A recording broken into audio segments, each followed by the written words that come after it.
So next question is what does the church teach about marriage?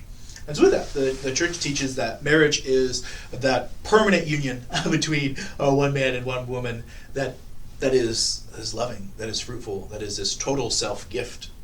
And so with what the church is talking about there with that is one, that it is the union of one man and one woman, that it is between a man and a woman and one each. That it's not that the church does not accept polygamy or anything like that, but that it is that the union of one man and one woman, but that it is permanent. That it's, Christ himself says a number of times that what God brings together, let no man put asunder. That it is something that is meant to be lifelong, that is meant to be permanent. That with that it is something that should then be loving. That it is this place of love, that there should be love there in the marriage, it's one of its core purposes.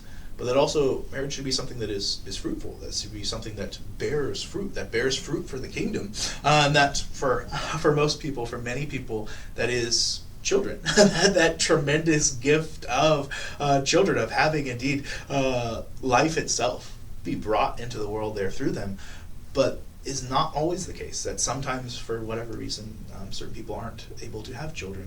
That in such a case that does not mean that they can't be fruitful. No, actually they still could be so very fruitful, thereby the gift of themselves in that taking on of spiritual children, whether it is through teaching, whether it is through adoption, whether it is indeed that there are all these beautiful ways in which couple can still bear fruit, be fruitful.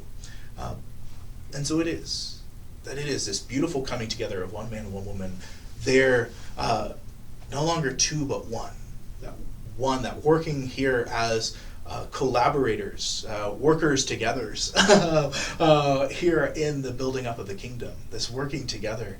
And that it is this beautiful reality that the wife cares for, loves, and is attentive to her husband, just as the husband loves, cares for, and is attentive there to his wife, that the two are directed there towards each other, for each other's sake. And that beautiful thing that it's that caring for and the building up of each other, there in love, there in fruitfulness, there in the relationship there with our Lord. And that beautiful thing, that tremendous thing that the church teaches about marriage is that marriage is a sacrament, that it is sacramental. Meaning, again, that sacrament is that place where in physical and tangible things we encounter that invisible but real reality of God.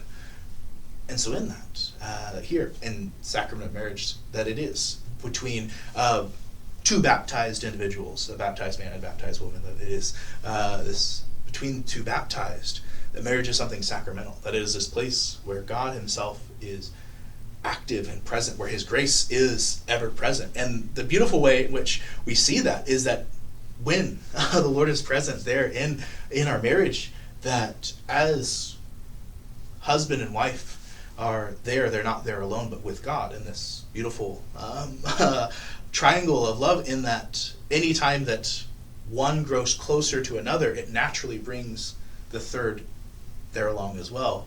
As one grows closer to God, then naturally it brings the other with them. As one grows closer to the other, they draw closer there to our Lord. That it is this beautiful indeed relationship, this beautiful indeed place of sacramental life, of sacramental love, where our Lord is calling so very many people. And that it is this beautiful place of love, of fruitfulness, but of that indeed, of that commitment, of permanence, and that it is that tremendous, beautiful thing that the church teaches about marriage. So it is, at the end of the day, the church loves marriage, that loves it and holds it to be something very sacred. and is very protective of it because she loves it and believes that it is, knows that it is something holy and something wonderful. And so it is, yeah. What does the church teach about marriage? She teaches a great number of things about marriage, but that it is something holy, something wonderful, but that it is this permanent place of love. God bless.